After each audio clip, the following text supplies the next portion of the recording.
Welcome. So the quote that we're going to start with this week is one by Confucius, who says, "Only the wisest and stupidest never change." So, when you first hear that, it kind of puts you off guard. But if you take a minute to really think about this idea that there are some people who, out of ignorance, choose not to change, and there are some people who have the deepest knowing, and because they're so firm, rooted in their values, they choose not to change. So this week, we're going to be talking a lot about how to learn from history and also navigate this transformation towards sustainability that we're in. And so the meditation that we're going to start with is going to be looking at our breath and using our inhale and exhale. Which things do we wish to keep and actually retain within our environment, and what things are we ready to let go of through our exhales? So find a comfortable seat. As you can see, we're more comfortable this time. So just allow yourself to settle in. And just take a moment to feel your sit bones on the ground or in your chair. And notice what your regular breath is. Most of us breathe into our chest, since when we're required to be kind of on guard, we have shallower breaths. But today we're going to try and settle in a little bit deeper, and to help yourself, it may be useful to put one hand on your stomach and one hand on your chest, and just practice inflating your belly on your inhales and deflating it with your exhale. So just take a few moments to find your own breath.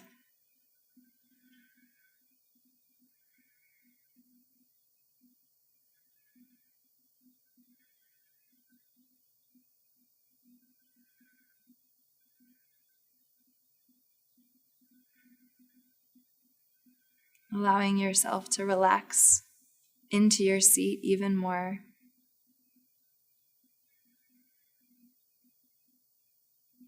Allowing yourself to really embrace your belly. Many of us are trained to kind of tighten our stomach as we navigate through space, but really let yourself sink in and imagine you have kind of the big Buddha belly.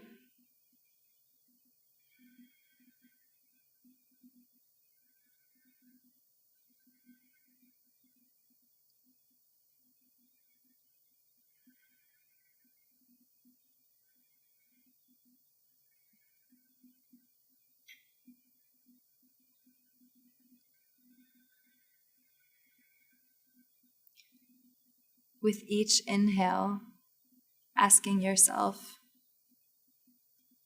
what do I wish to bring into my ecosystem? And with each exhale, what am I willing to release?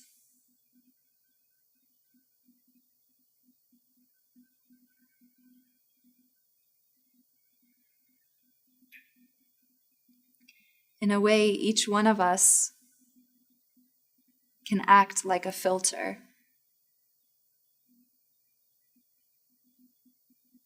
We can choose how we take in information from our external environment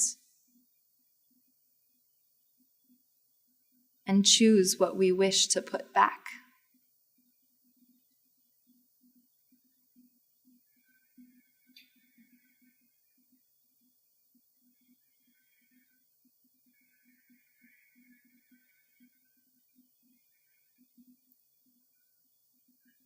Are there any thoughts or stories that you have created about yourself that no longer serve you?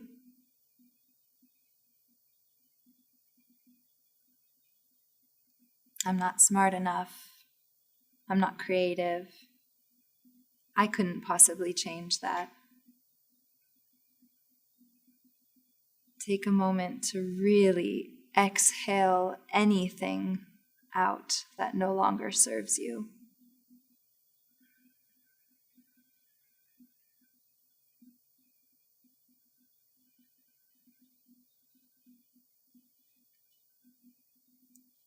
and inhaling in a sense of authority, a deep knowing of your infinite nature, and faith in yourself as we learn to navigate the situation that we've been planted in.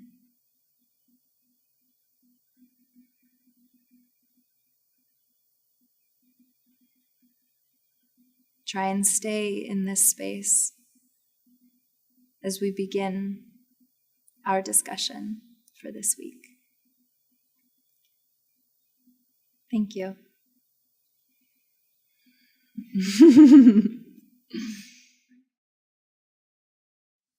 So last week, we explored the idea that we are right now living in a period of transformation from development to sustainability, from an era of development that is coming from a previous era of colonialism, and now we are moving, transitioning or transforming into an era of sustainability. So here is what you see in this graph. You have the arrow of time at the bottom, and then this idea that we are moving from the era of development to the era of sustainability, and either a transition, this movement is going to involve a transition or a transformation. The difference between a transition and a transformation is very important. A transformation is characterized by not knowing where you are going, where you are heading, versus a transition in which there is the assumption that there is an end point, that we know where we are going and there is a path to reach that end point. So in this class, we tend to use the term transformation because we will assume that we don't know what the era of sustainability is going to look like. Many people, many academics dedicate time to trying to envision, trying to anticipate what this era of sustainability is. So they do visioning exercises, they do scenario analysis, they use lots of techniques in order to try to capture how the era of sustainability looks like and then figure out how to transition into that. In this class, we will assume that it's better not to know, not to try to know, but to embrace the uncertainty of this transformation. What we do know is that the era of development is exhausted. No? We know that we are already in this phase, in the phase of transition, right? Or transformation, actually, in the phase of transformation. So for the transformation to happen, it's important to undo the habits, undo the programming, to change the chip from the previous era in order to leave room for change, leave room for surprises to emerge, and leave room for transformation. No? So in this class, we will explore techniques to undo, and decolonization of our minds is one of the ways in which we'll frame these techniques. Now, it's useful to look at how previous transformations or transitions took place in order to have an idea of how this upcoming transition may look like. No? So I mentioned before that the era of development came from a period of colonialism. And what happened, this particular transition or transformation, the characteristic or what triggered it was a long period of wars, World War I and World War II, and in the middle a period of recession, global recession, a total of at least 20, almost 30 years in which the world was in crisis, was in disarray. It was a very tough period to live in. Can you imagine someone who was born at the beginning of the last century, and at the age of 15, there was the First World War, then a period of recession, then the Second World War, and until he was 50 or she was 50 or years old, all he has or she has experienced was War. wars War, recession. and recession. Yeah. So it's that created a situation that created the conditions for change. No, when you have like a crisis. So this crisis, as bad as it was, of course, brought change. No, now what we are aspiring here is that we are able to transform to the era of sustainability without going through a similar period of crisis. No?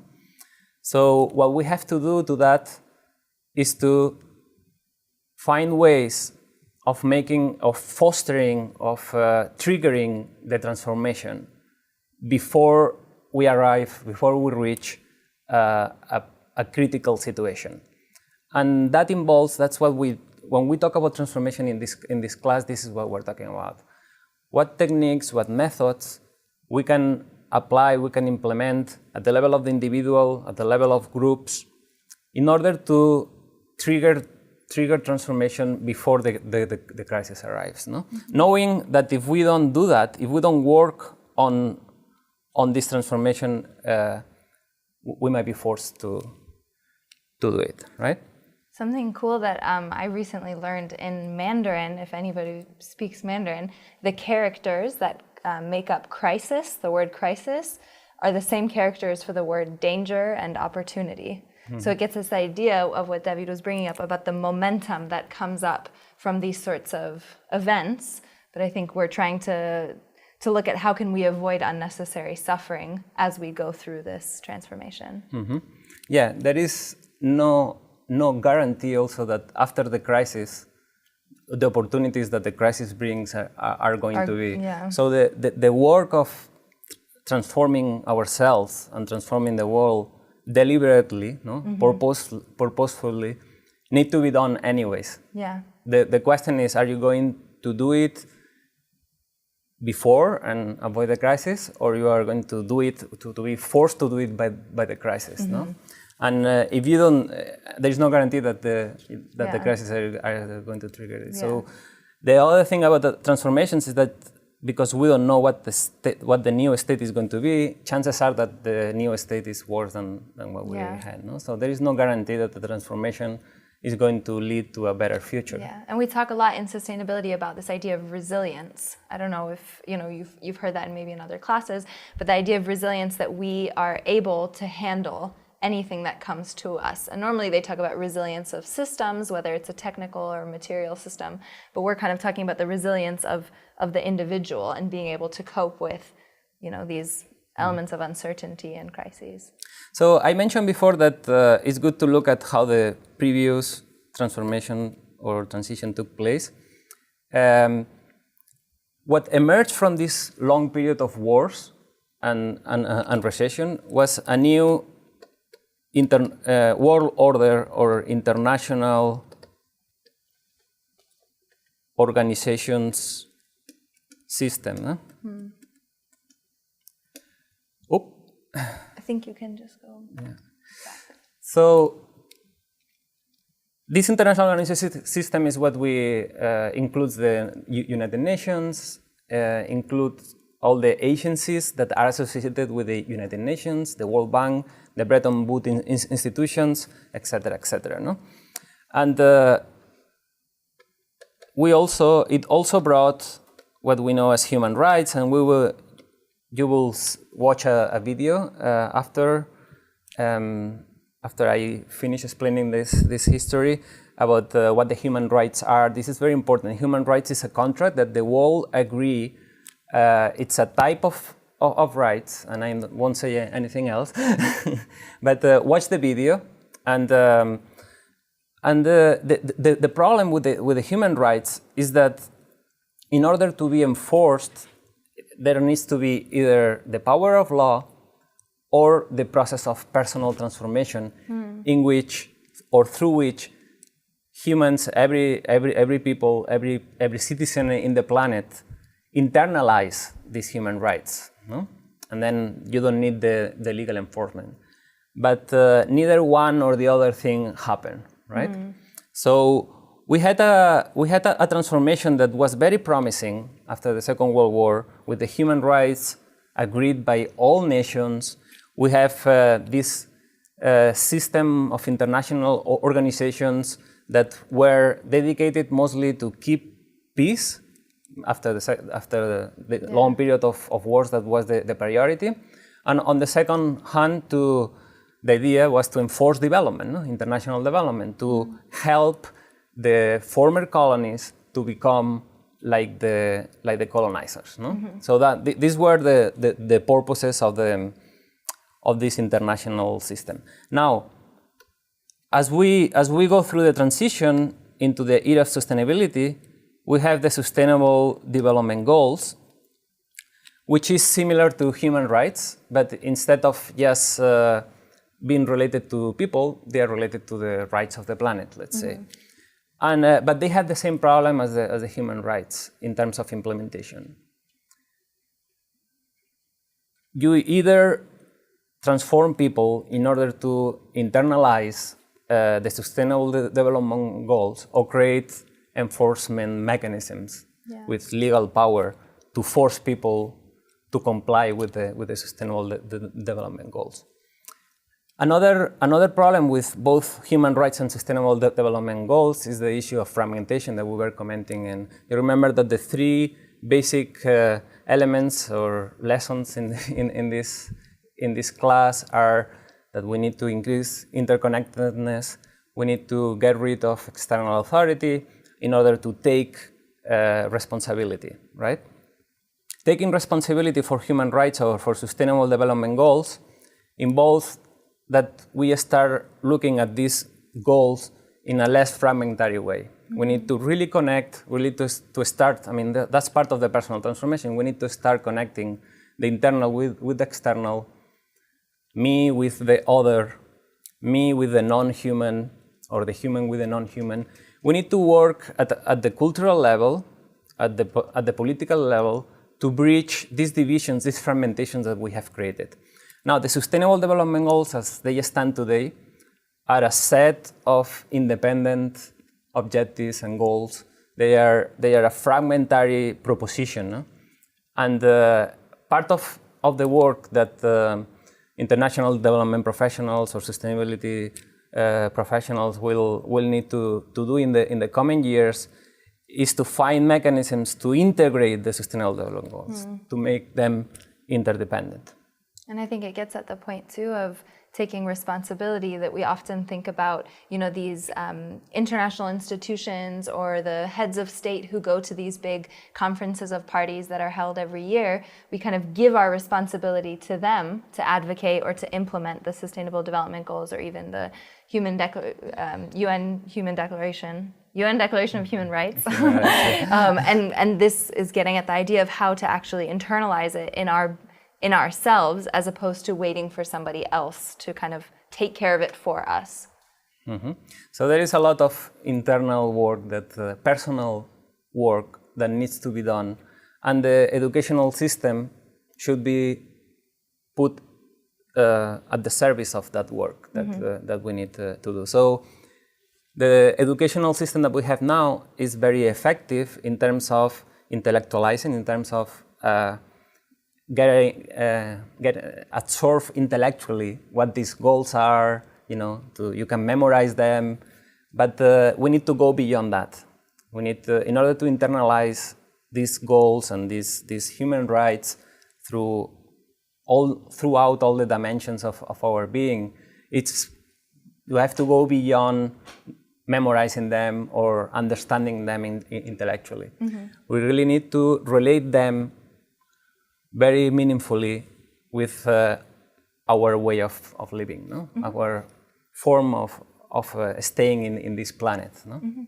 So that's sounds like a huge task, but it's... Well, luckily next week we'll be talking about, transforming the education system and how to engage more creatively, and then week by week we're going to get deeper and deeper, so get ready. Okay, so now we're going to watch a video on human rights. And you can go to... And yeah, I can click it here. Yeah. So you will watch the video and then we'll continue after that. Mm-hmm.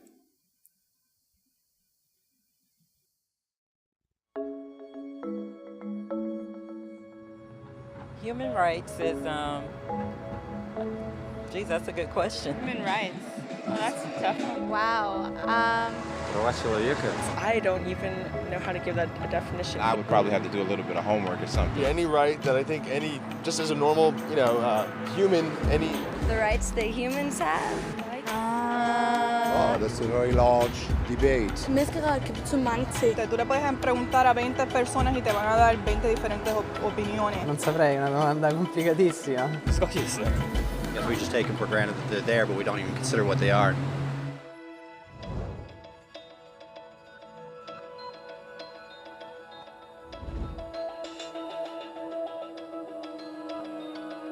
Human rights are the rights you have simply because you're human. It's how you instinctively expect and deserve to be treated as a person, like the right to live freely, to speak your mind, and to be treated as an equal. There are many kinds of rights. Most apply to a certain group. But human rights are the only ones that apply to absolutely everyone, everywhere. That means kids, old people, poor people, basketball players, garbage men, rappers, teachers, Africans, Indians, Albanians, Christians, Muslims, Kabbalists, atheists, your mom, your dad, your next door neighbor, and you all have the exact same human rights. In other words, they're universal. But the question remains, what are they?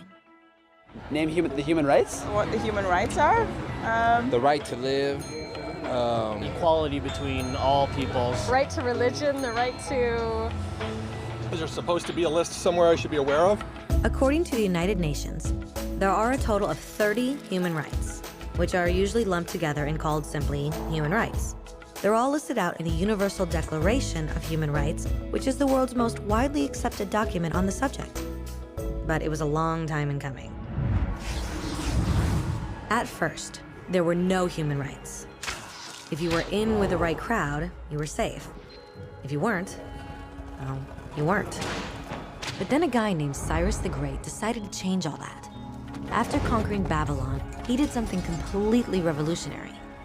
He announced that all slaves were free to go. He also said people had the freedom to choose their religion, no matter what crowd they were a part of. They documented his words on a clay tablet known as the Cyrus Cylinder. And just like that, human rights were born. The idea spread quickly to Greece, to India, and eventually to Rome. They noticed that people naturally followed certain laws, even if they weren't told to. They called this natural law, but it kept getting trampled on by those in power. Not until 1,000 years later in England did they finally get a king to agree that no one can overrule the rights of the people, not even a king. People's rights were finally recognized, and they were now safe from those in power. Kind of. It still took a bunch of British rebels declaring their independence before the king got the point that all men are created equal. Which isn't to say he liked the idea, but he couldn't stop them, and America was born. The French immediately followed with their own revolution for their own rights. Their list was even longer, and they insisted that these rights weren't just made up. They were natural. The Roman concept of natural law had become natural rights. Unfortunately, not everyone was so thrilled. In France, a general named Napoleon decided to overthrow the new French democracy and crown himself emperor of the world. He almost succeeded, but the countries of Europe joined forces and defeated him. Human rights was again a hot topic. They drew up international agreements, broadly granting many rights across Europe. But only across Europe. The rest of the world somehow still didn't qualify. Instead, they got invaded, conquered, and consumed by Europe's massive empires. But then a young lawyer from India decided enough was enough. His name was Mahatma Gandhi, and in the face of violence, he insisted that all people of Earth had rights, not just in Europe. Eventually, even Europeans started to agree. But it wasn't going to be that easy. 2 world wars erupted. Hitler exterminated half the Jewish population of Earth in horrifying Nazi death camps. And all told, 90 million people died. Never had human rights been so terrifyingly close to extinction. And never had the world been more desperate for change. So the countries of Earth banded together and formed the United Nations.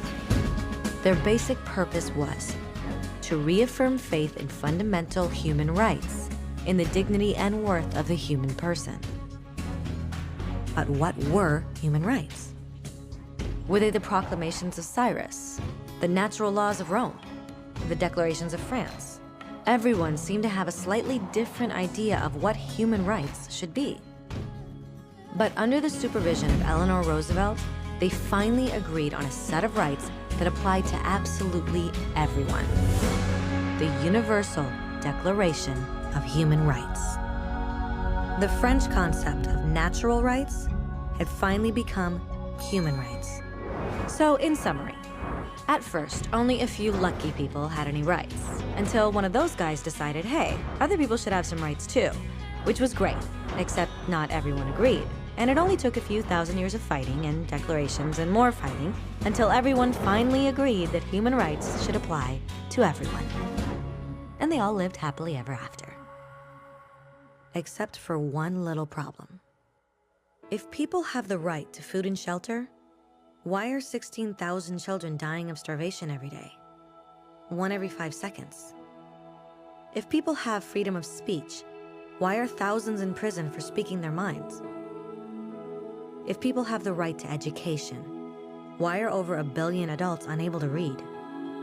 If slavery has truly been abolished, why are 27 million people still enslaved today? More than twice as many as in 1800. The fact is, when it was signed, the Universal Declaration of Human Rights did not have the force of law. It was optional. And despite many more documents, conventions, treaties, and laws, it's still little more than words on a page. So the question is, who will make those words a reality? I have a dream today. When Dr. King marched for racial equality, he was marching for rights that had been guaranteed by the United Nations for almost 2 decades. But still, he marched. When Nelson Mandela stood up for social justice in the 1990s, his country had already agreed to abolish such discrimination for almost 40 years. But still, he fought. Those who fight today against torture, poverty, and discrimination are not giants or superheroes. They're people. Kids, mothers, fathers, teachers. Free-thinking individuals who refuse to be silent. Who realize that human rights are not a history lesson. They're not words on a page. They're not speeches or commercials or PR campaigns. They are the choices we make every day as human beings. They are the responsibility we all share to respect each other, to help each other, and to protect those in need. As Eleanor Roosevelt said, where, after all, do universal human rights begin? In small places close to home. So close and so small that they cannot be seen on any maps of the world. Yet they are the world of the individual person, the neighborhood he lives in, the school or college he attends, the factory, farm, or office where he works. Such are the places where every man, woman, and child seeks equal justice, equal opportunity, equal dignity without discrimination. Unless these rights have meaning there, they have little meaning anywhere.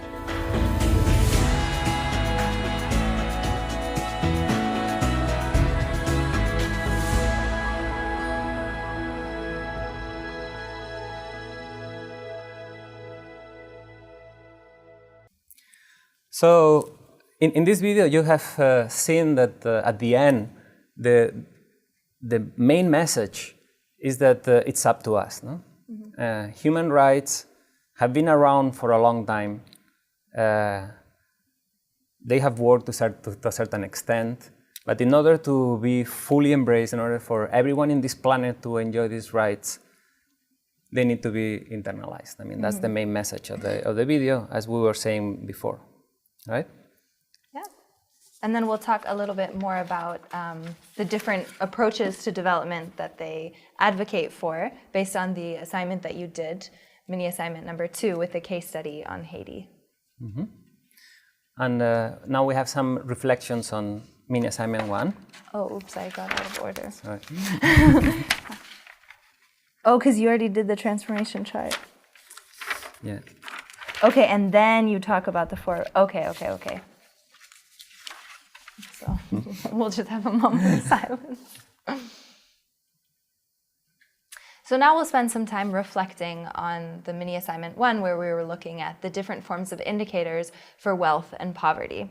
So oftentimes, which we discussed in the past, we have this very black and white notion that, somebody who's materially poor, that's what poverty means. But some of the videos, what we were trying to show is that maybe in countries where they're deemed developed or industrialized, maybe there are some elements that are coming up that are showing themselves in our livelihoods that make us poor, in the sense of our emotions or our spiritual life or our sense of interconnectedness. And also we wanted to talk about how it's really important how we actually define a concept, because that then dictates how we create solutions. So in the past, as David was mentioning, the era of development, we defined poverty in a really simple way in terms of this material well-being, and we kind of used the model of the Western countries as ideal. But now, since we're advocating for defining poverty in a new way, it really adds a new level of responsibility on countries that were seen as being done, like here in the United States. It's a lot of the times people think, oh, well, we're done. We already have everything we need. But we're arguing that international development is just as needed here in the United States. So this was kind of an introduction into the activities that you'll be doing for your final assignment with the Human Development Report, since the concept of indicators is something that's so salient in the international development arena. So this was kind of a good practice.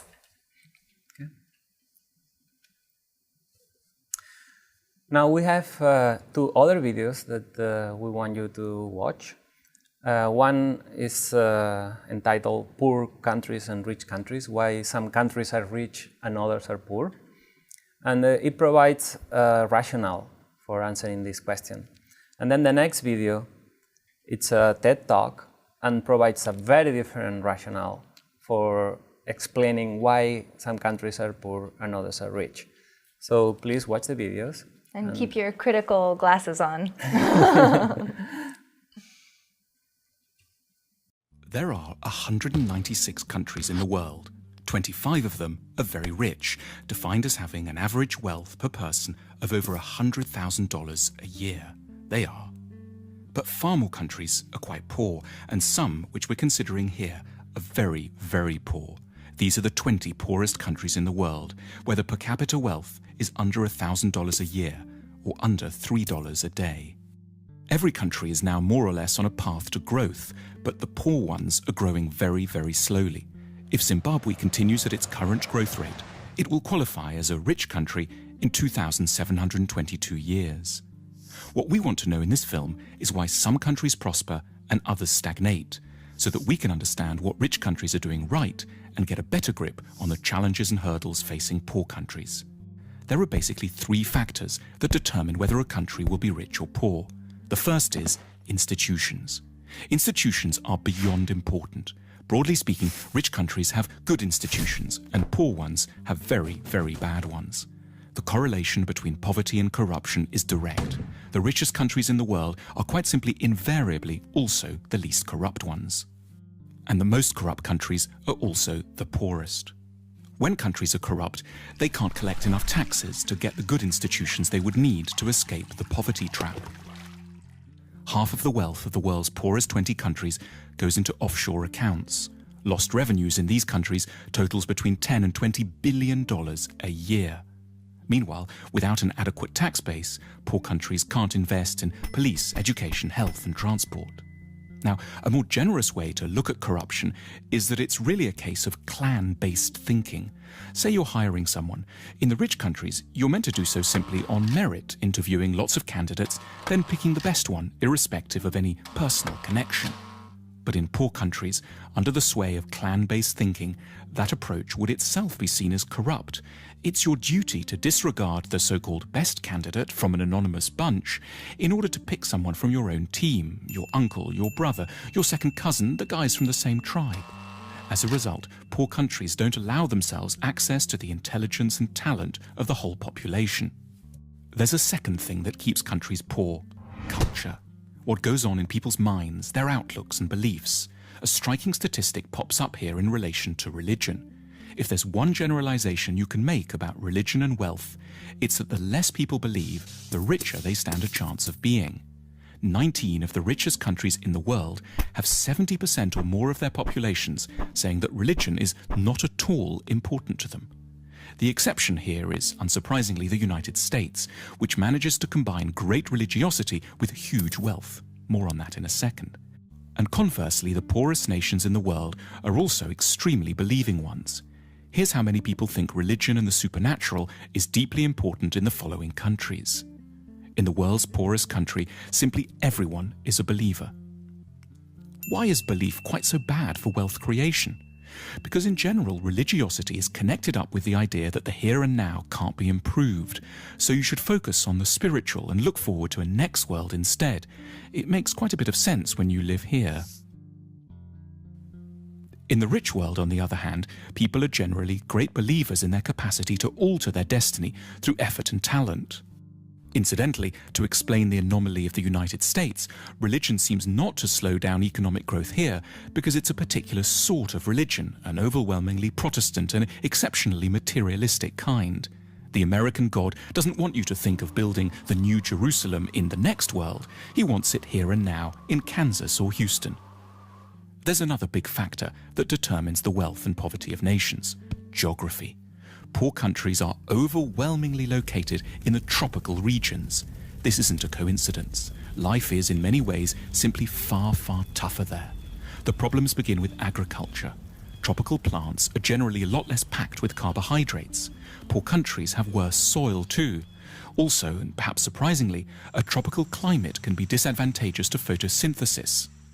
Historically, a key determinant in the likelihood of societies growing rich was their possession of large domesticated animals, such as horses and oxen, which liberated a huge part of the workforce from having to plough by hand.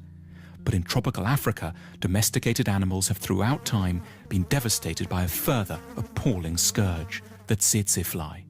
This small fly, exclusively present in Africa because of its heat and humidity, knocks out animals on an enormous scale, making them sleepy or inactive, and has had a profound effect on the ability of Africans to develop technology, increase agricultural productivity, and amass wealth. It isn't just plants and animals that suffer in the tropics. In the middle latitudes, humans are open to a terrifying array of diseases, including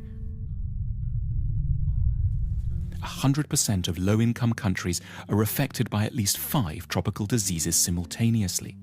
The magical temperature, which has helped to make rich countries rich, is 16 degrees centigrade. However superficially unpleasant, that drop below 16 degrees as autumn starts to bite is quite literally a foundation stone of civilization. Geography also encompasses transport, and poor countries are on the whole very badly connected. Landlocked Bolivia and semi-landlocked Paraguay are the poorest nations in South America. Africa has only one major navigable river, the Nile, and hosts 15 landlocked nations, 11 of which have average incomes of $600 a year or less. Not coincidentally, the poorest country in Asia, Afghanistan, is also landlocked. Then there's the matter of natural resources. Natural resources like oil or precious metals can be real trouble, and paradoxically, poor countries tend to have them in spades. These natural resources are what economists call intensifiers. They will help to make a country with good institutions richer, but one with bad institutions get even poorer, precipitating what's called the resources trap. So the Democratic Republic of the Congo is one of the world's most mineral-rich countries, holding most of the world's coltan, which every mobile phone has a bit of inside. But natural resource wealth helps elites to grab money without requiring the cooperation of the whole society. If the only way to grow wealthy is to assemble high-tech aero engines, for example, you're going to need your whole society to buy into the project. But if you just need to extract a few minerals, you can do so with a small labor force, some guns, and an airstrip long enough to ferry your loot out to market. The wealth from coltan keeps DRC armed rebels in guns and corrupts every level of society. So how should one weigh up the relative importance of all these different factors, institutional, cultural, and geographic, in determining the wealth of nations? There's no hard and fast rules, but as a guide, one can suggest that 50% of a nation's wealth comes down to the state of its institutions, 20% is due to its culture, and 10% each can be allocated to latitude, connectivity with the rest of the world, and geological good fortune. If you're a policymaker, this discussion has wide practical implications. But at a more personal level, one might take away two things from it. Firstly, modesty. You should have a better idea of what you owe your individual success to, which is not so much your own hard work or fine mind, as the broader society you live in, which was produced over centuries and which you now draw benefit from unknowingly. At the same time, sympathy, an ability not to see failing societies just as basket cases, but rather as countries facing comprehensible and hugely difficult problems.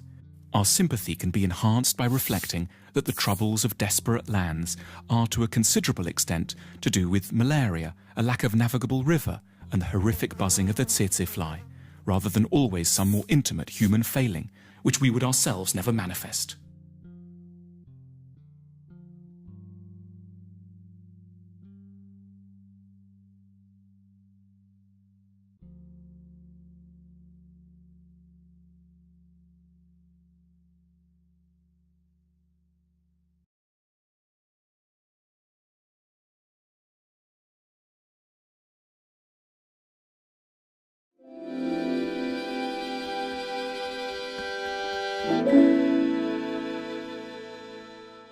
I want you all to do something.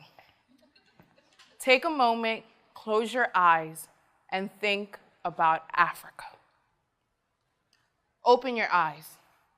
I know while you had your eyes closed, you were thinking about your earliest childhood memory of the African safari, an Africa of poverty, hunger, and genocide, inexpensive and overly dramatic Nollywood movies, and Africa of unruly people and weak political systems.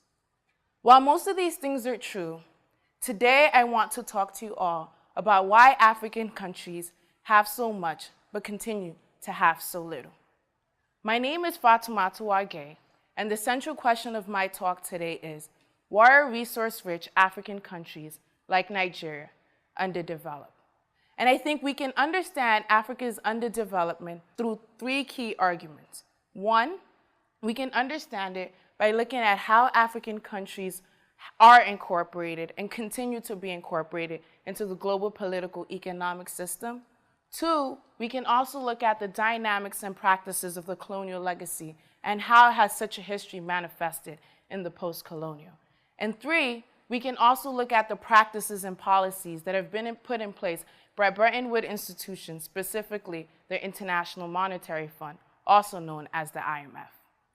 The first country that I would like to talk about today is the Democratic Republic of the Congo. In the 1800s, a man by Leopold II, the King of Belgium, a fine-looking fellow he is, conquered the region and constructed the Congo Free State. With the Industrial Revolution at its height, Leopold imagined the Congo as the space that will fuel the Belgian economy and mark international prestige on Belgium. During such a time period, raw materials such as rubber and ivory were also in great demand. Thus, Leopold institutionalized a colonial regime which would coercively extract rubber and ivory from the Congo. In so doing, he created an army called the Force Publique. And the sole focus of the Force Publique was to go into local Congolese villages and make sure that Congolese villagers fulfilled their rubber and ivory quotas. If villagers didn't, they were beaten, parts of their bodies were amputated, and they faced other forms of human rights atrocities. My point is that earlier on, the Congo was incorporated into the global political economic system in a very coercive and extractive manner. where the Congo solely functioned as the space to extract raw materials which would feed Western economies.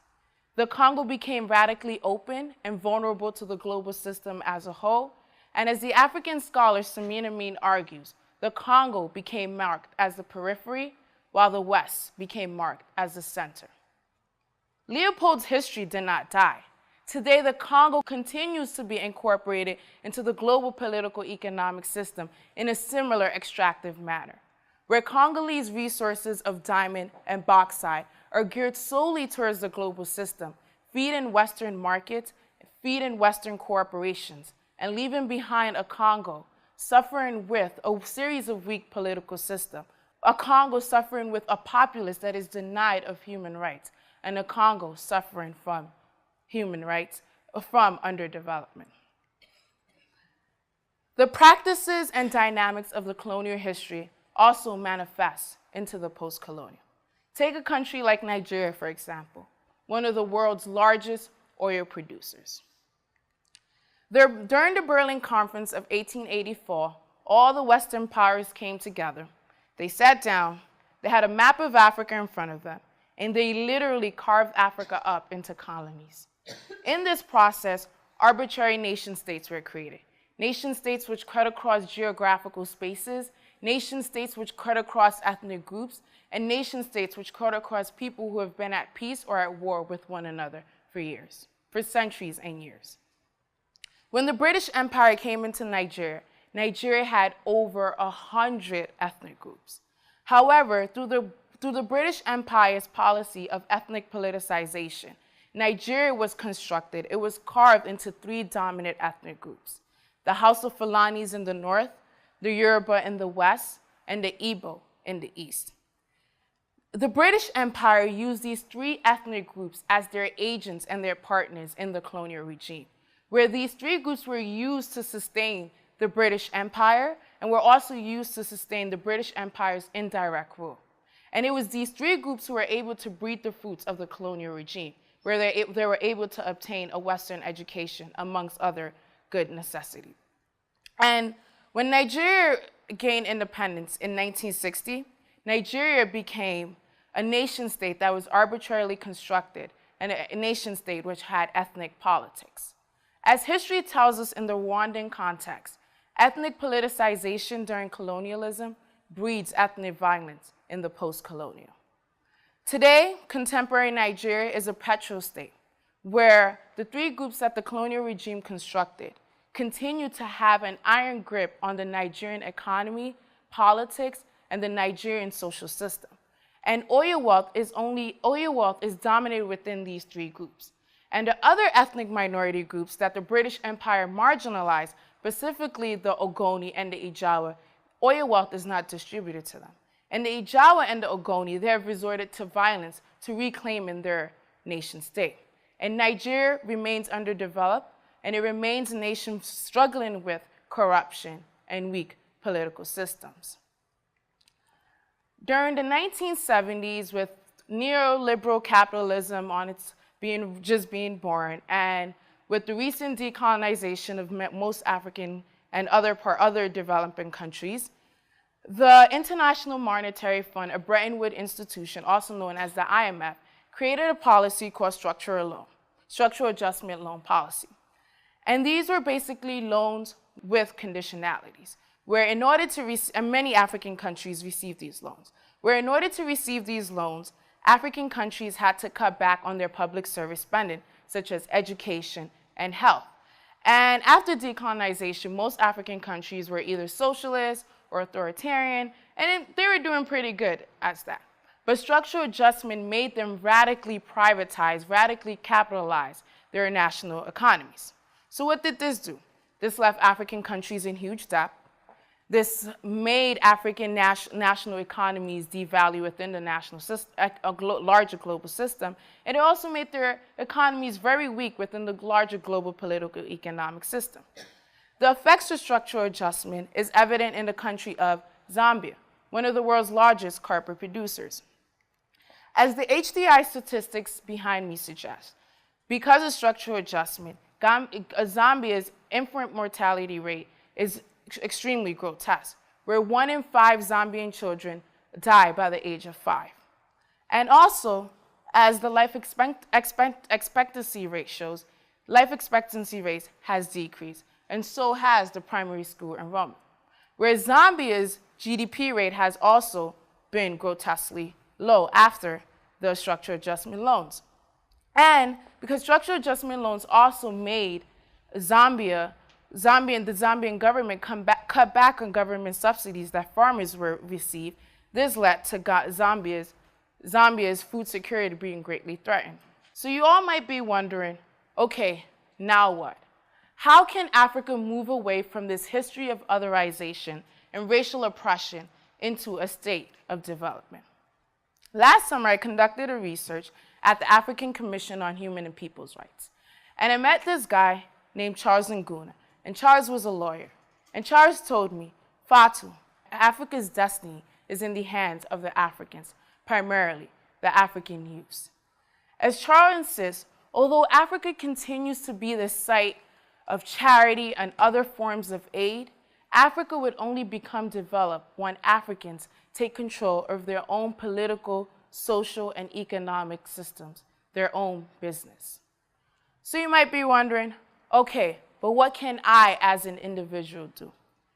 Earlier, I asked you all to think about Africa, and I'm sure that a series of images conjured through your mind, some which were true, some which were untrue, and some which were positive, and some which were negative. My point is that we have this idea, this myth of Africa, and we need to reinvent this idea, this notion that we have of Africa, and realize that the attributes that we often associate with Africa are in fact historically constructed by hegemonic powers and are in fact arbitrary. After all, change only becomes possible once we are aware, once we question the way we think, and once we challenge the institutions that are put in place. Thank you. So in these videos, in the first video, why some countries are rich and others are poor, there is a set of explanations that situate the cause of poverty, of some countries' poverty, outside of the relationship between the North and the South. So the reasons for being poor are within poor countries. Mm-hmm. So all the rationale they provide is based on essential qualities that these poor countries have that prevent them from becoming rich. Mm-hmm. So what the countries need to do is to overcome these essential qualities to be transformed into something else. Yeah, and this something else happens to be the current state of rich countries, right? So there is one of the reasons they mention is corruption, but corruption is explained in terms of clan-based culture, mm-hmm. right? In the North, we have mature, get rid of the clans and the tribes, at least in theory, yeah. right? And that's why we're rich. Mm-hmm. Versus these countries that are still within the mentality of the clan-based culture are suffering all this corruption, and therefore what they need to do is to modernize. So right? no responsibility is taken by the formal colonial powers or these Western countries. What David was saying about the essential qualities, all of the burden is kind of placed on these poor countries and saying maybe it's not their fault fully, but these elements kind of make it their fault. So they have to figure these things out. The other reason for being poor is the religiosity. Yeah. The religiosity. So countries are poor because they are more religious, except for the United States, an odd exception there. But the idea is, okay, so they are not modern enough, no? They are religious. The West was religious, and we learned to get rid of the religion, and that's what they need to do. There are a bunch of geography-related reasons that some of them are false or very questionable, like being a landlocked country. I mean, Switzerland and Austria are landlocked, and they are not poor at all.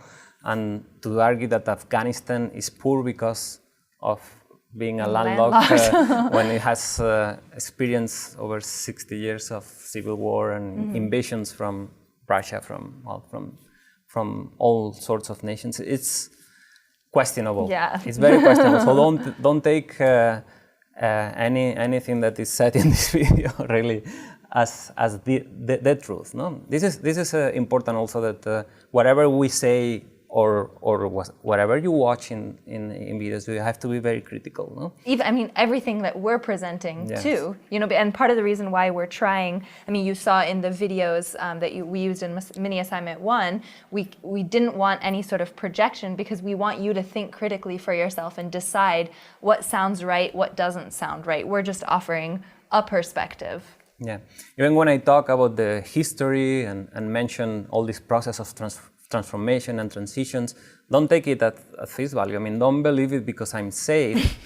No, you have to question it, and perhaps after questioning it thoroughly and contrast it with your previous beliefs or with what you hear, perhaps you reach a similar conclusion to the one I have reached up to now. No, but it has to be an open process. None of this knowledge is the truth, is set on stone.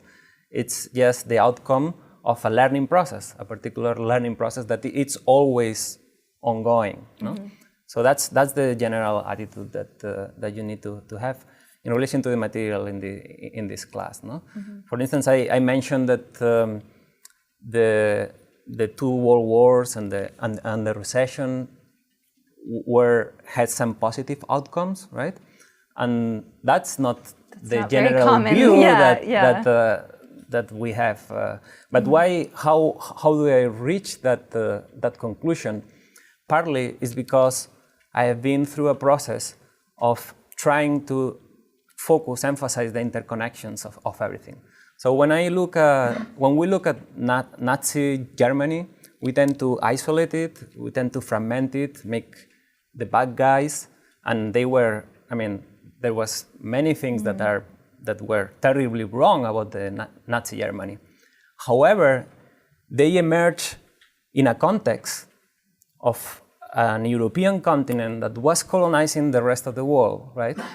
And the forerunners of this process of colonization, the UK, France, Spain, you know, had control almost the entire planet. And then when Germany came to do the same, wasn't able to do it because but the country was in the same dynamic, in the same process of colonization, in the same how would I call it? The same pattern. Yeah, pattern. The same pattern as the UK. There was no difference, and it was just because they arrived later that then you have all this emergence. So the emergence of the Nazi Germany is not an isolated event of bad guys who went terribly wrong. It's related with all the pattern of colonialism that had happened before, right? I mean, the extermination camps is something that really Nazi Germany brought, created, and it was super terrible. But concentration camps were invented by the British, perhaps. No? And in this country, you have had arguably some sort of concentration camps for hundreds of years, right? The plantations were not as different as a concentration camp.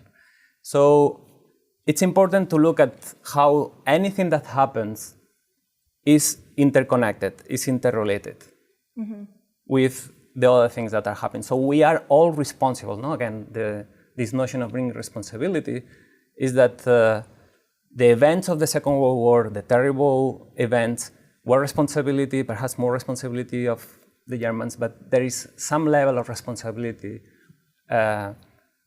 across the board, no? Yeah, and when we can learn learn about history embedded within the context of the time, I think it really allows us to reflect a bit more deeper, because oftentimes history is reduced to like learning the dates of wars, you know, and stuff like that, as opposed to really the context and the situation. And this relates to the quote that we started with about, you know, only the stupidest and wisest men never change.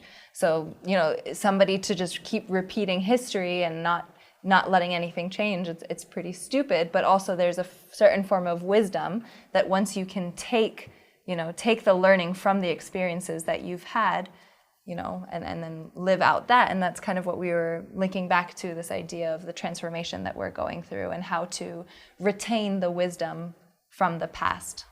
So in other words, you look at history in order to understand yourself, right? Mm-hmm. So through history, we learn who we are and we can become better. So with this, we can, the second video, sorry. Yeah. So in the second video, you see a completely different story, right? In this story, the responsibility is all placed on the relationship between the North and the South, mm-hmm. right? So some countries are poor, not because of essential characteristics in these countries, be it geography or, you know, the cultural or religion-based qualities in these countries, but they are poor because of the relationship they have had with the North, because of the way their institutions were built. Their institutions were built, actually, this is what Fatuma Wege, Fatoumata Wege argues.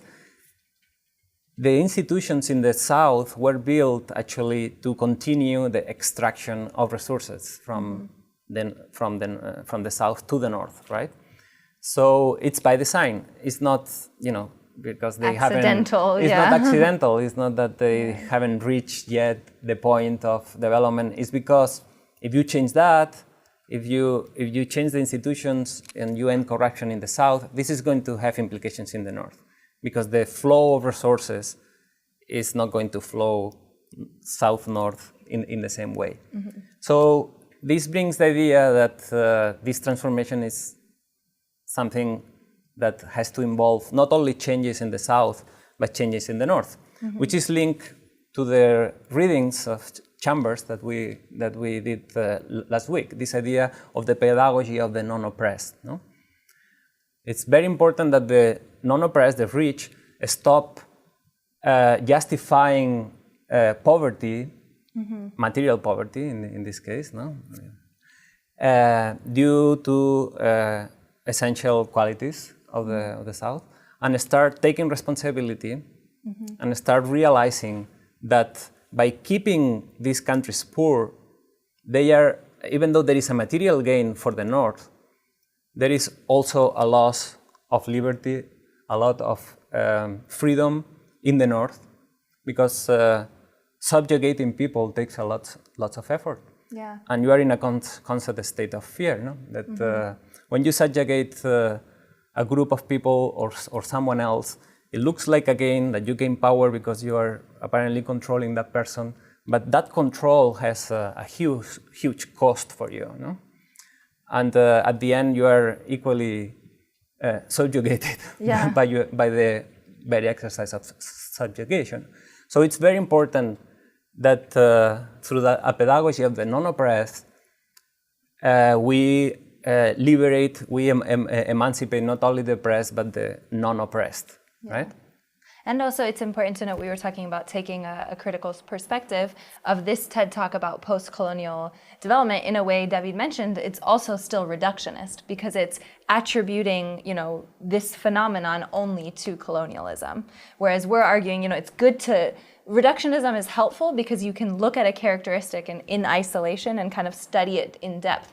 But we're arguing, you know, you look at it in you know, one focus, one element, but then situate it within the larger context as well. So in this TED Talk, the solution that is proposed is to start thinking about Africa in a different way, no? And what we argue is that it's beyond thinking. It's not just about thinking in Africa in a way, but engaging with the world in a different way, both Africans and non-Africans. No? That's the task ahead. Yeah. So now we'll provide a reflection from mini assignment 2, which was the case study on Haiti. So now we are going to enter a new framework of international development with 4 approaches.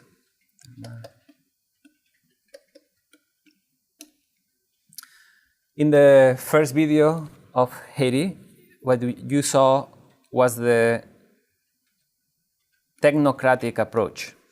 So this was the one with the domes where they were, building the domes, and it was a very kind of structural intervention. Yeah. So let me perhaps erase this. So technocratic approach is characterized by, if we have here, you see I'm really good at drawing. You have here, someone in the north and someone in the south. These international development approaches are about how we can frame the relationship between the north and the south, between this person in the north and this person in the south. In the technocratic approach, the emphasis is on the material, no? It's on technology, the material technology. So basically the idea of this approach is that people in the north have access to certain technologies that can make life easier, can increase the quality of life, etc., etc. And people in the south doesn't have access to these technologies. So international development is about the transferring of this technology from the north to the south, this material technology. No? And this is the basic idea of the technocratic approach. No? And it really only focuses on manipulating the external environment. So saying that, if someone were to have a good structure for a school, then that's enough. But we're kind of arguing that, this is one element that's important, but it doesn't take it far enough. So here the emphasis really is in this relationship between the person and the house in this case, or the techniques to build this house, and how we can reproduce this same relationship in another context, right? So this arrow here, the arrow indicating the relationship between the north and the south, is perhaps goes in one direction. No? All the knowledge, all the expertise, everything that is needed for development is owned by this person in the north who has the authority. It's an external form of authority. And then if this person in the north is good enough or kind enough or generous enough, right? Then they will find ways to help the people in the south to benefit from it. This is probably the dominant approach to international development that we have been experimenting with for the last century, probably. One of the main problems of this approach is that usually the transfer of this technology or of this set of expertise or knowledge from the north to the south is problematic because the contexts are very different. And what you need to do for the technology developed in the north to work in the south is many times you need first to transform the south. You need to turn the south into something similar at the institutional level as the north, and turn the person in the south into a similar framing of mind of the one in the north, because this technology is associated with a certain knowledge, a certain, you're an engineer, you know how to build that house. If you transfer just the house without training this person to become an engineer, assuming that that's the right thing to do, right? That we all, the assumption behind all this is that we all need to become like in the North, right? So sometimes this step is not taken. And we found many examples across the world of technologies, water pumps, all sorts of gear and machines and things that are sitting somewhere in the global South, not being used because either the internal transformation of the individuals or the institutional transformations of the societies where these technologies were being transferred didn't take place. No, so that's a main drawback, right? Yeah, and a big issue too is that not taking the time to take into account the cultural context of whatever the project site that they're looking for, because each tiny spot has its own rich history, and this is, many anthropologists will critique the international development efforts because they don't spend the time to actually inform their design with this rich cultural context. So due to that drawback is that the institutional approach emerged to a certain extent. No? And the institutional approach consists of not transferring just the material technology, but also the institutions, no? The rules, the set of rules that allow this technology to thrive. No? Mm-hmm. And these institutions usually are business institutions because of the capitalist type of society in which we live. No? And this was the Haiti video that was talking about getting help for social businesses. So this idea that many of us are entrepreneurs, we just need the help to be able to kind of awaken that entrepreneurial spirit. So how can you transfer institutions from the north to the south, assuming that that's the right thing to do? But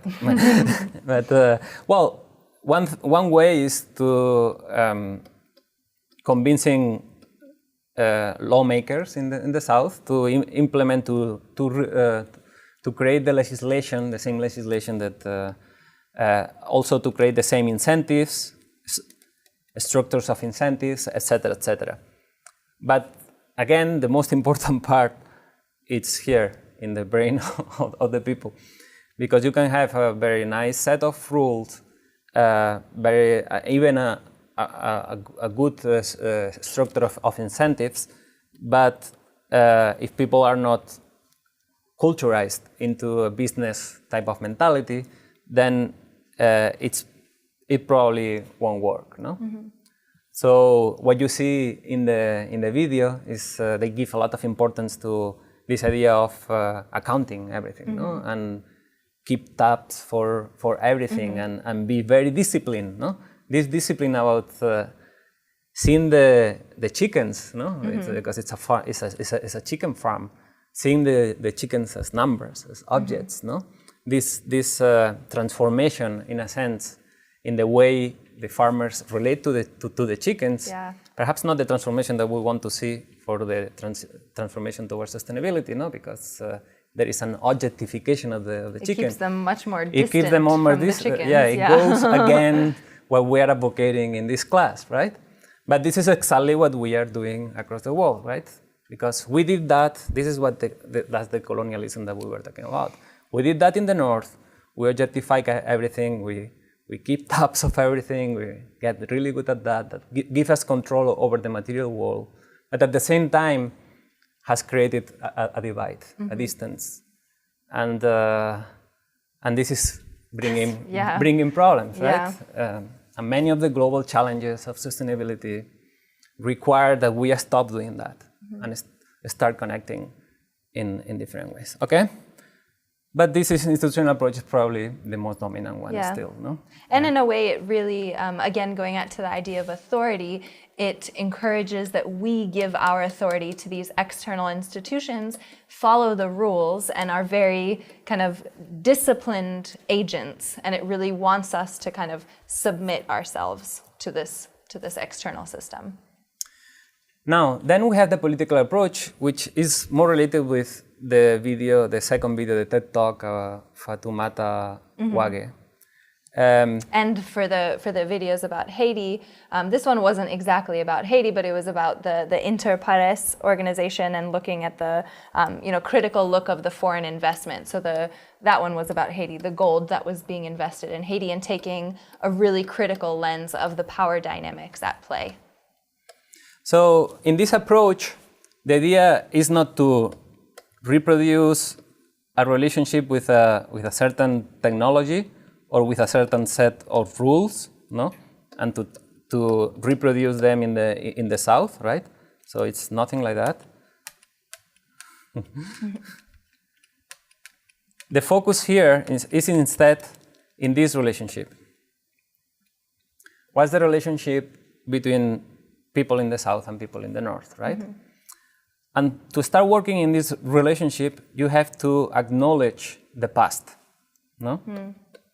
That's why, again, history is so important, right?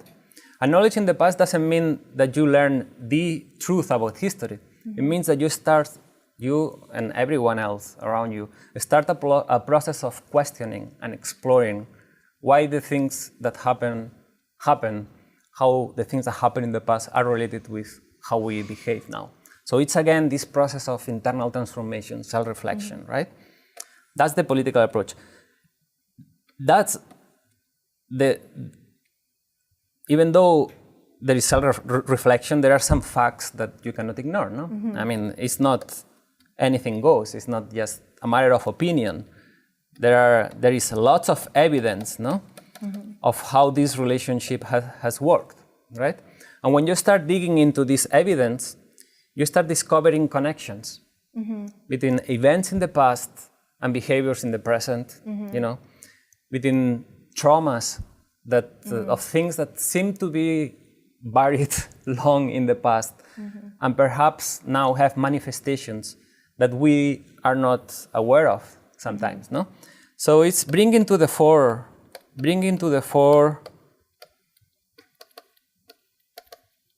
all these traumatic situations, right? Unequal relationships, etc., right? Yeah. It's this process, the political approach works, and this is what Inter Pares tries to do, yeah. this NGO. Dig in, go deeper, and then what you do when you find it, no? That's not, it's not a matter of trying to fix it, right? Mm-hmm. In the sense of retribution. It's not about looking for retribution. It's about start building a new relationship. So changing this arrow here based on this awareness. Yeah. But the challenge too with the political approach in many ways is it's reactionary. It's taking things from the past and then reacting to them, whereas we're arguing that we need much more of kind of an action-oriented, a creative, taking the step before we repeat the same mistakes. Yeah, exactly. Many people stop at just becoming aware of the past, mm-hmm. but that's just the beginning of the journey. Mm-hmm. Once you become aware of the past, you can start, complaining, you can start reacting, saying this is unfair, this is unjust. Or you feel like a victim, and you continue to create a villain out of, the Germans or another body, yeah. And then that creates a lot of conflict. And the challenge here is really to learn to channel, to navigate through that conflict mm-hmm. in order to not feed it, but use the awareness to, in a creative way, not in a reactive way, to start creating a new set of relationships. No? Mm-hmm. That's the challenge of the political approach. Otherwise, it just feeds the conflict. And when you react to a situation of injustice, you are doing it from assuming already a position of subjugated, of being subjugated. So you don't have really a lot of power, no? Yeah. The power comes with the creative movement, not with the reaction, right? Yeah. So when you react, really, you are trying to fight something that others have created, right? and you you keep yourself kind of in yeah. And so that gets to the last of the 4 approaches, the last idea of the human development approach, and we'll watch a video later about it. But this was reflected in the La Jonave. I don't know, my French is not. Yeah. The partnership, this idea that they were trying to really, build partnerships to foster human development within the schools in Haiti. Yeah, exactly. So that's the, once you are aware of the past, of the traumas that were, then you still have to do work in this internal transformation, right?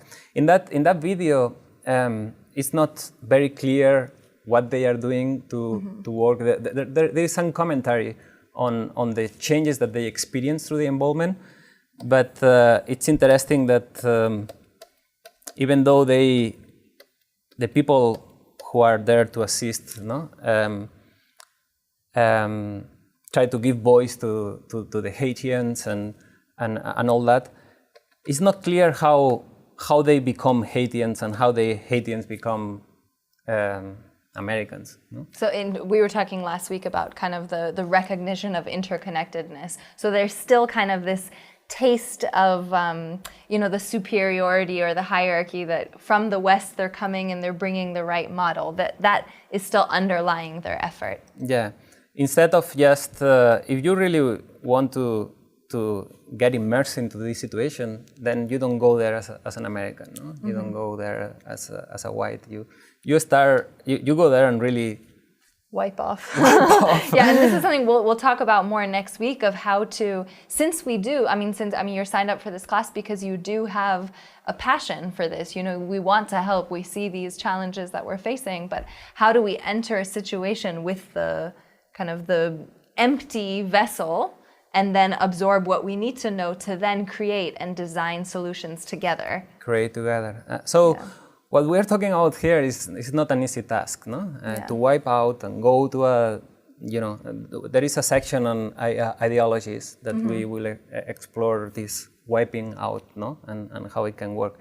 I mean, it's very difficult to do, but it's what is necessary. Yeah. And it can be done. And there are a set of techniques that can be used. Imagine a world in which people develop this capacity, this competence to really get immersed into a different situation, wiping out. It can be very rich. It's like developing the capacity to live many lives in one life. Versus now we constrain ourselves a lot by getting fixed in a particular identity. Yeah.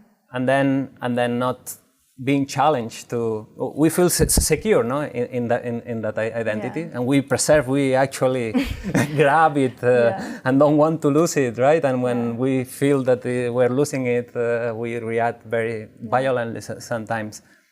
Well, that's a way of being in the world. Yeah. The other way of being in the world is much more fluid. Yeah. And the transition to sustainability is about making this fluidity grow, right? Yeah. And this is, the video that you're about to watch is going to be about the way that the UN has been looking at human development. And this was a big revolution, at the time when it was first presented about, 15, 20 years ago, where they realized that, people need to be first, that we need to actually focus on the subjective dimensions of these people that we're trying to put a school in. But you can see, this video is a bit outdated, but this is kind of still the framework that's being used, and that ironically, even though there's the word development, which means that we should be growing, there's not as much an attention to the fluidity of evolution. There are still some rigid ideas that they keep in mind. So you can have a look at the video now. Mm-hmm.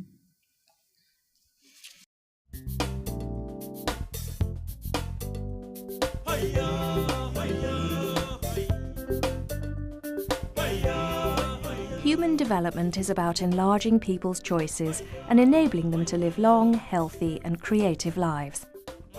It is about much more than the rise and fall of national incomes. Human development is about fighting poverty, but it is also about living with dignity. The goal is human freedom.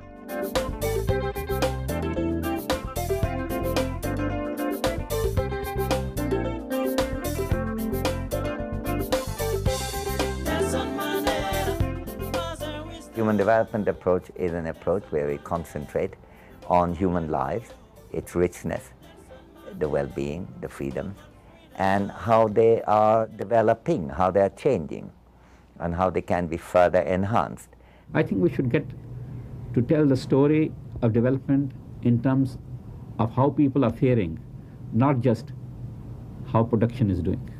Some economists, particularly Movahed, the great leader of this, feeling unhappy, many of us felt for that for many years, that all the economic measures like GNP, etc., concentrated on something rather alienated from human life, commodities, goods, not people and their lives and their freedom. The Human Development Report was first launched in 1990 with the single goal of putting people back at the centre of the development process rather than markets. It is an independent report commissioned by the United Nations Development Programme. The report is translated into at least 13 languages and launched in more than 100 countries annually. Regional and national human development reports are published in several regions and in more than 134 nations. Well, I think the quality of human life is reflected in the human development reports. I wouldn't say they are measured as such. Measurement is only a part of the story. The main thing is rich description. And even though poverty is often the lack of freedom to buy enough food, to have enough medicine, to have the opportunity of going to school, it also can take the form of not having the cultural freedom to pursue your lifestyle. I think one of the central points that Human Development Report makes is that it's not the level of income that matters, it is the use that is made of that income. Same income can be used for essential medicines, can also be used for narcotics. It can be used for military equipment and tanks. It can also be used for road construction. The Human Development Index is one part of each year's report. It ranks most countries in the world in terms of 3 basic human needs: health, education, and income. What Human Development Index does is to try to get a summary picture based on a few aspects of human life, because in one number you cannot capture a gross reality beyond only a few variables. So it picks up 3 factors. One is longevity, life expectancy, another is education and literacy, and third is poverty and the level of income. And these 3 put together in a weighted form, in an index, produces a number which still leaves out many things. So it couldn't be an index of all of human development. The Human Development Index really helped to generate political competition. And just as competition is very good in markets to make them efficient, political competition is also very good. Well, the Human Development Index is a very crude measure, but it's a better crude measure than the gross national product or gross domestic product. That's the best one can say about it. Each year, the report has a theme, looking at a different human development issue. The themes are linked to contemporary world challenges. The choices of the theme for the Human Development Reports tend to be reactive, in the sense that there is a whole human development set of discussions across the world. But it's not just collective choice within the organization, it's reactive to, I would say, clamor for across the world. There are a whole range of issues that human development reports have brought onto the agenda, thinking about political freedom as a critical dimension of development, thinking about social justice. I think the Human Development Report brings to bear considerations which are rooted in ethical traditions and in traditions of social justice. The world that we live in and the inequalities in that world and the state in which billions of the world people live is morally unacceptable. In the Human Development Report, we've consistently highlighted inequality as a major development challenge. And I think the evidence now is very clear that inequality is a barrier to economic growth, that inequality is a source of conflict, that inequality is a source of social dislocation, and that most people are deeply concerned about inequality.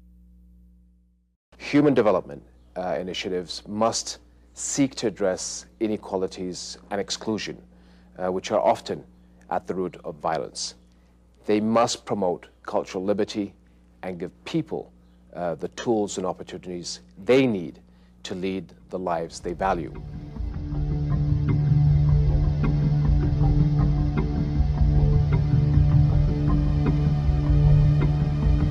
Every year, the reports analyse the prospects for human development in light of current global trends. They are a comment on matters of concern to poor and rich. One of the big development challenges of our day is globalization. The most positive aspects of globalization is that it's adding to efficiency and dynamism in the world economy today. The negative aspect is that it is cutting some people out as rapidly as it is cutting some people in. The big challenge for development will be working out that kind of political dynamic within rich countries to create, to promote technology, trade, investment policies that will be helpful for poor countries. Trade is a human development issue because it's one of the threads that links rich countries to poor countries. It's far better to enable the poor to have access to market opportunities rather than to keep them on charity. In the year 2000, leaders of nearly every country in the world pledged to eradicate extreme poverty by the year 2015. Since then, every Human Development Report tracks progress on 8 Millennium Development Goals, which embody that pledge. We see inequality both at a global level and at a national level as one of the fundamental barriers to accelerating progress towards the Millennium Development Goals. It is within our collective means and resources to eradicate extreme poverty in the world by the second decade of the 21st century. This is a modest goal from a humanitarian point of view, but without sufficient political will, it will still not be an easy goal to attain. We have to strengthen the developmental role of the United Nations. We still are fighting the battles of tomorrow with the weapons of yesterday. Political leaders in rich countries also need to acknowledge that the long-term security of their citizens and the long-term security of the global community depends on tackling the fundamental causes of conflict across the developing world.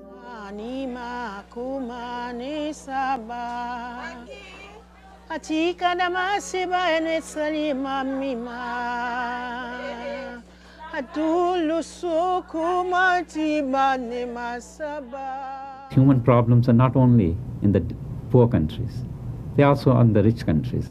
We may for once find a common yardstick, something that unites us rather than divides us. There is no alternative still right now other than the Human Development Report. So it has a role, it has a place, it has a function, which I think will continue for many years. And when that becomes unnecessary, we will be in a happier world, I think.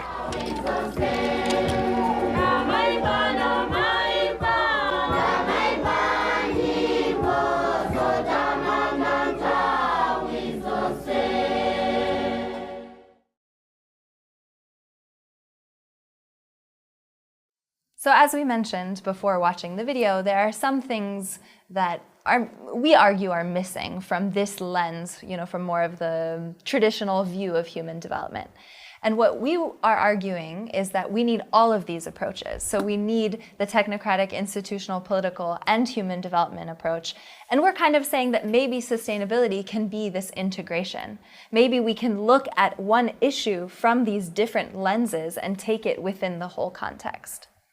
And so we talked about a lot today. So to just provide kind of a brief overview, David was talking about, why it's important to engage in history and really look at it in an in-depth way is so that we can actually learn from it and we can deal with the trauma, both at the collective level, but also the individual level, and we can kind of move past these victim and villain dynamics.